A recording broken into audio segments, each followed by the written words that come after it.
Good morning all. Can I just welcome you to the General Licensing Subcommittee for Spondon Liberal Club. Can I just ask for nomination of chair, please?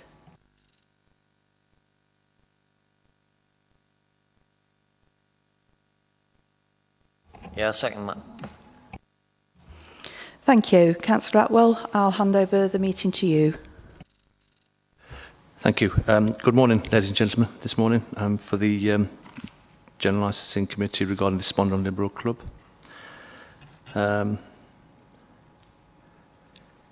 Is there any more witnesses we've got coming into the meeting today, or is that all we've got?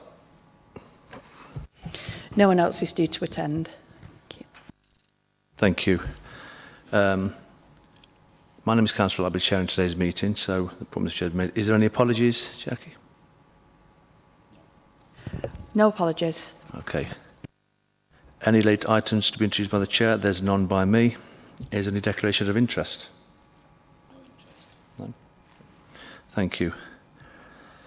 Okay, then we move on to application for variation of a club premises certificate at Spondon Liberal Club, 4 Moore Street, Spondon in Derby. I think that's over to you, Ms Walker. Chair. Apologies. Apologies, Chair. I was just going to say, I'm conscious that the applicant might not have been to one of these before. It might be appropriate for all to just introduce ourselves before we go into the application. Okay, sorry about that. I'll try again. I'm chair of today's meeting. My name's Councillor Atwell. Paul? I'm Councillor Paul Hazelgrave, one of the committee members. I'm Harvey Jennings, Councillor Harvey Jennings. I'm one of the members. My name is Lucy Keeler. I'm from Legal Services and I'm here to assist the councillors today. I'm Jackie Waring. I'm the appeals officer. Thank you. I'm Anne Walker. I'm representing the licensing team. Mr Bennett, before we start, when you're ready to talk, if you want to just pull that mic up towards you and just lift that cover up, yeah. Yep. So, and when you're ready to talk, there's a little button on your right hand, so just press that, and then as soon as you finish talking, then switch it off when it's time for you to speak. Yeah. Over to you, Ms Walker. So, I'm Dave Bennett from representing Spondon Liberal Club. Thank you.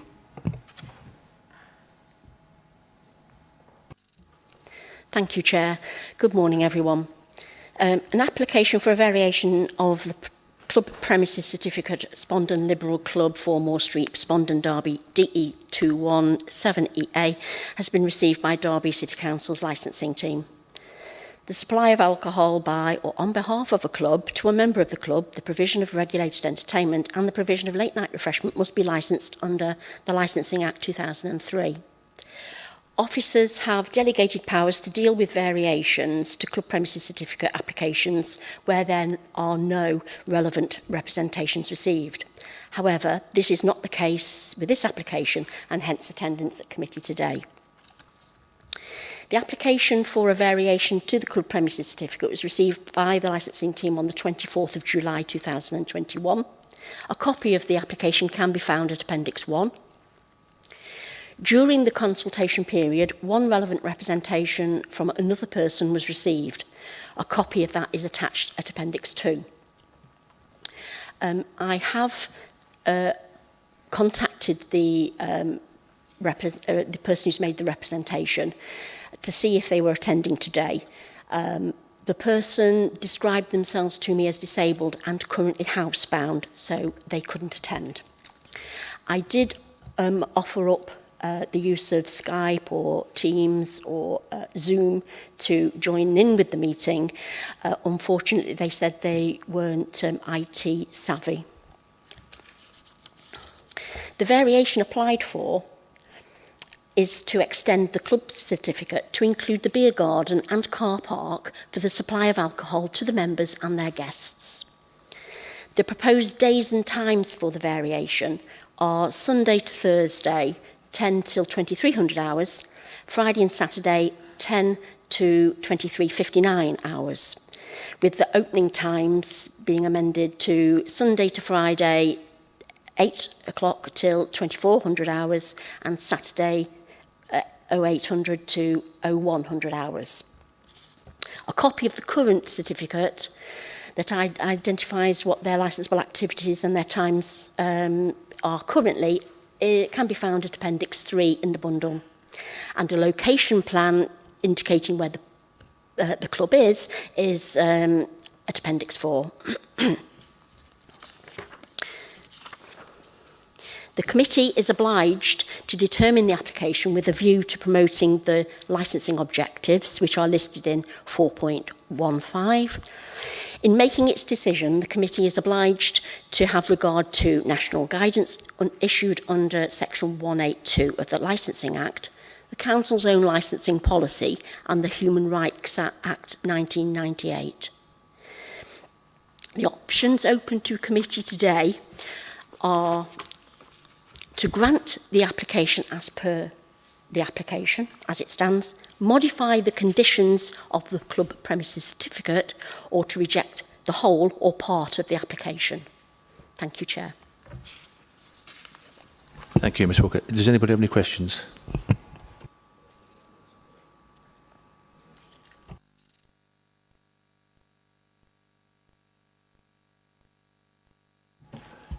I have no questions, Chair. Yourself, please. So, Chair, if you just allow me just to ask a couple of questions of clarification with Mrs Walker. So, Mrs Walker, just to assist the councillors and also the applicant today, could you just give us a little bit of an explanation in respect of what happens when an application like this comes in? I understand there's a time where representations can come in, and I can see if we turn to 4.3 of the report, you've got a list of responsible authorities. And there it has the option to tick either representation, representation withdrawn, no representation, or no response. Could you just explain what the differences are between no response and no representation means? Certainly. No representation means that the application is... sorry, I'll go back a stage. The application, if it comes in electronically, is sent out to all of the responsible authorities by the licensing team. If it's listed as no representation, that means the responsible authority has looked at it and has physically sent an email back to us saying they have no representation to make on this particular application. If they're in the no response column, it means we've had no communication whatsoever from that particular responsible authority.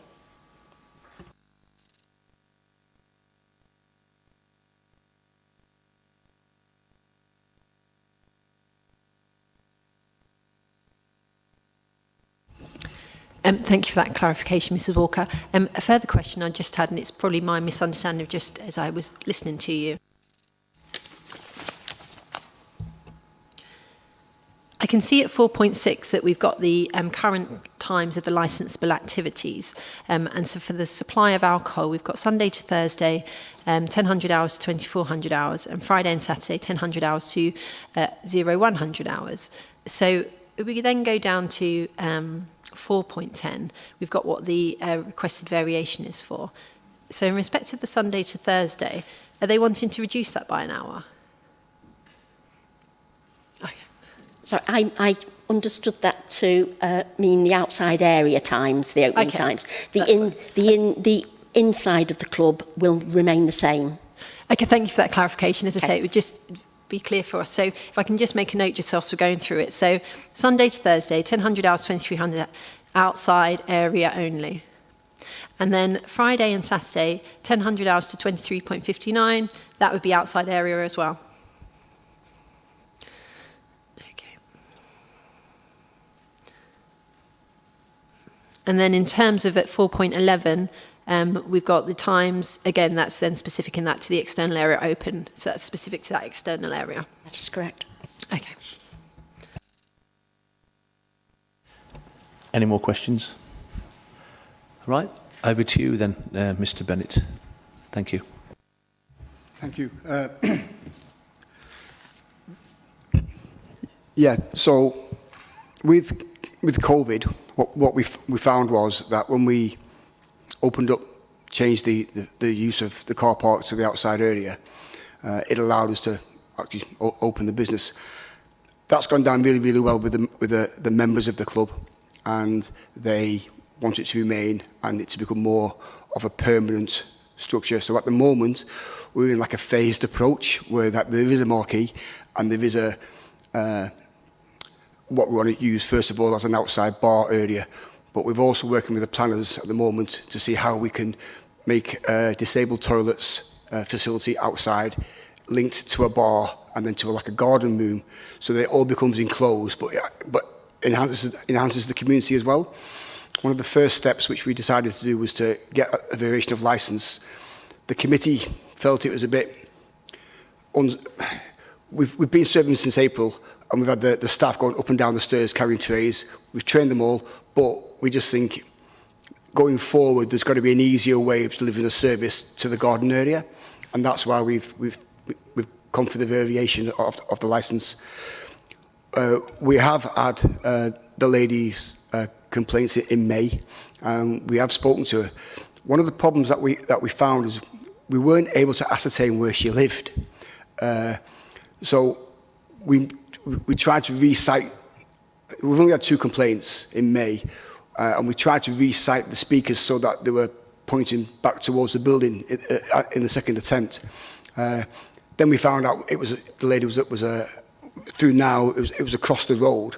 So what we've done now is we've actually lowered our speakers, our wall-mounted speakers, so that they are now below the line of the marquee. So basically, it's all muffled into the marquee, and there's nothing being promoted outside. We have also gone around with a noise machine to try and see, how the noise is travelling around the building. Because sometimes noise, you don't know where noise is going to go. So we've walked around trying to figure out where it's been bouncing from, in an attempt to try and, appease the lady. We didn't know who the lady was. It was just the lady at the time. So we have tried, and also from a management perspective, all sounds which are now pushed outside via the speakers are controlled centrally inside, and all my managers understand that from an outside perspective there's a line on the volume limit where they can't go above. So of course, can you tweak it up a bit? They can tweak it up, but they can't go above a certain setting on there. So the committee has done what we can to try and appease this, and we do understand her frustration. And I'm caught a little bit now what to do next, really. Any questions? Yes, you're a private members club, aren't you? So what process do you have for visitors? Yeah, we're a private members club, and we do allow our members to sign in guests. Me and Anne have been working since 2014 on this process and how we do this. Our system now is our members can bring guests in. It's all managed behind the till. A customer comes to the till, they want to get served. We ask them their name. We can punch it in. Yes, your membership's okay. Yours is expired. Oh, you're not on the list. So we have that facility where we can actually control that now on a one-to-one basis. In 2014, it was all paperwork at the top of the stairs, and that wasn't acceptable for either of us, licensing department or the club. So that's how we manage that now.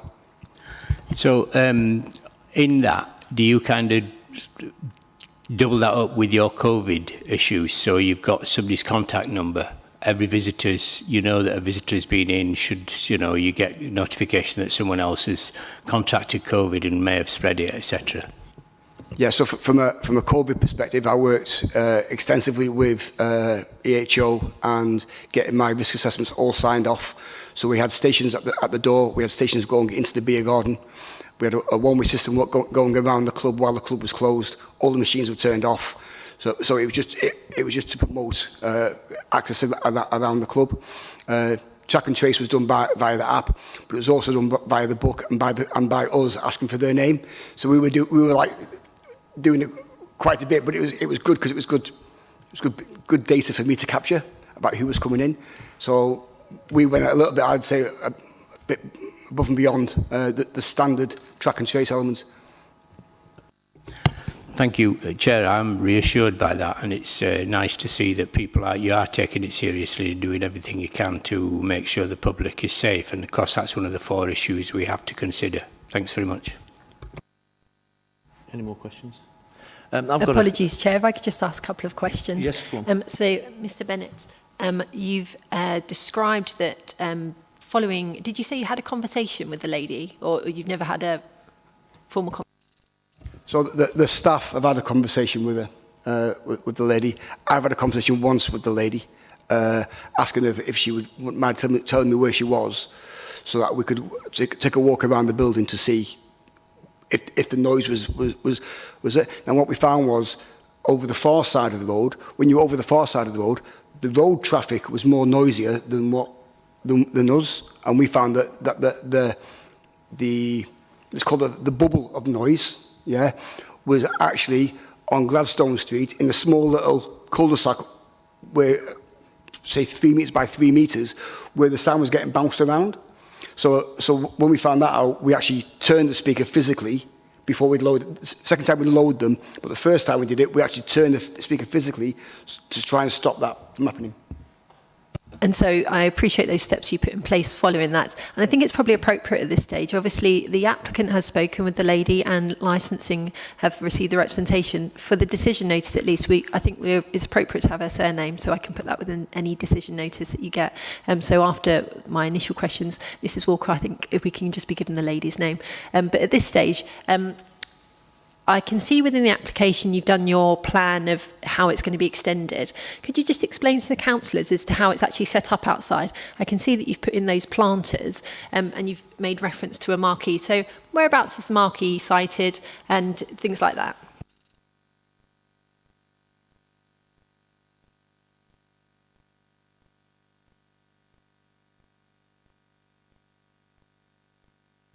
I'm just looking at the plan of the location, and to the right hand side of the building, which is marked club, is the car park area, and along from the main road, running from the full front of the car park, including the entrance, from the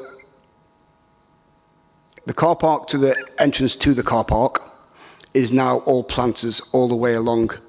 What we've done there is we've enhanced them so that the original boundary fence is still in place, but we've put probably about so high the full length. That was really to stop children from getting out in between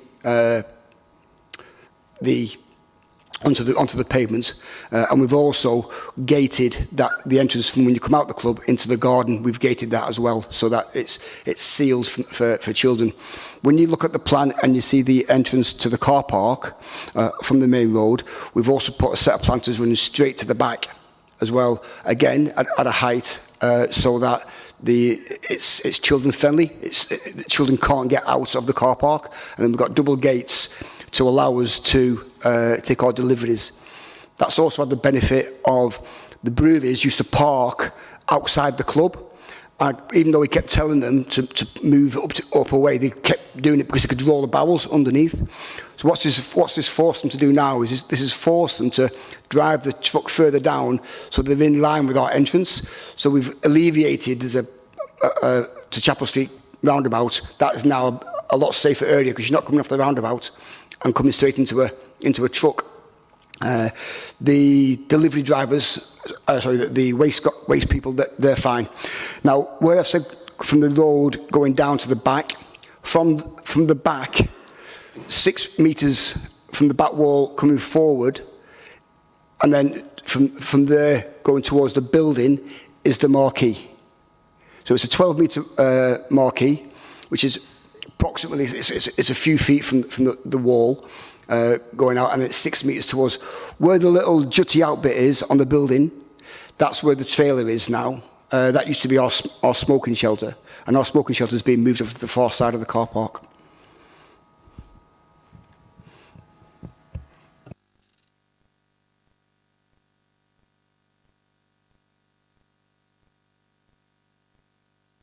I'll just come over with my plan, just so I can see that if what I've drawn down is correct, just so we can, when you come to your deliberations, you can see where everything is.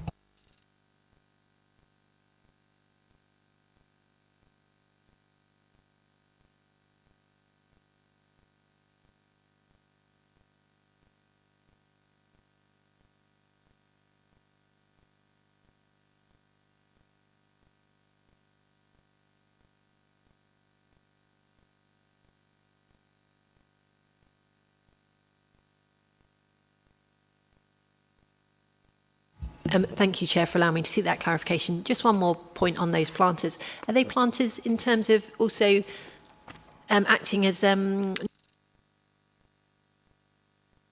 That's one of the reasons why we built them slightly higher, and we've put plants in there as well, which are starting to bush out as well. So not only from a noise thing, but also from a pollution thing. We read something about certain plants have certain can take in the emissions and stuff. So we've been sort of like careful. I've got a gardener who's coming in and doing it all for us. Thank you for that, Chair. And if I could just ask Mrs Walker just to give me that lady's surname. Mrs Findlay. I'm grateful. That's all my questions. Thank you. I've got a couple of questions for you. You've obviously been operating outside now for a few months to see how everything's going, obviously, within your market. Have you had any people coming in and just complaining off the street that the noise is too loud, or any issues regarding residents that live in and around the area of where the club is? No, we've had nobody apart from the lady from across the road who's come across. I mean, I'll be perfectly honest with everybody about all the things we've done in the past. Gladstone Road, you know, we came, but our bands finish, and that's the way they unload. We've come up with a compromised agreement with the ladies who live across the back there, that we will make sure that the bands are finished. One of the other things which has happened, and we're not going to go, is that we used to stay open until 1 a.m. in the morning. It was one way in which we helped the business to survive pre-COVID. Post-COVID, people have been used to coming out earlier. They've been used to the 10 o'clock finishing, so out the building for 10 o'clock. So these things which the government put in place, we've sort of like used those, and we've changed the way our members think. So we're still, so now we don't have a late night bar. We're still licensed for it, and there's be occasions like New Year when we want to use that facility. But actually, our music now finishes at 11 o'clock. They play the encore till 1:15, and then job's done.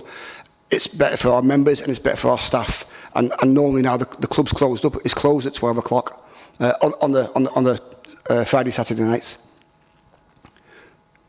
Secondly, where will you be moving your smoking shelter to from where it is at the moment? So the smoking shelter has moved into the car park to the side where the bins are. So it looks like it's in the middle of nowhere. It's not, but it's the furthest away from the entrance that we could get it without impacting deliveries and that kind of stuff. Okay, any more questions? I think that's over to you then, Miss Walker. Thank you, Chair. All I've got to say really is draw the committee's attention to the options open to them today, and they're listed in section 1.4 of the report. Thank you. Did you want to come in, Lucy? No, I'm fine. I just left my thing up. Sorry. Okay. What we need to do then is to come to a decision. So instead of you hanging about, Mr. Bennett, what we'll do is we'll come to a decision, and obviously the licensing section will let you know within 7 working days the outcome of today's committee hearing, if that's okay. Thank you for your attendance.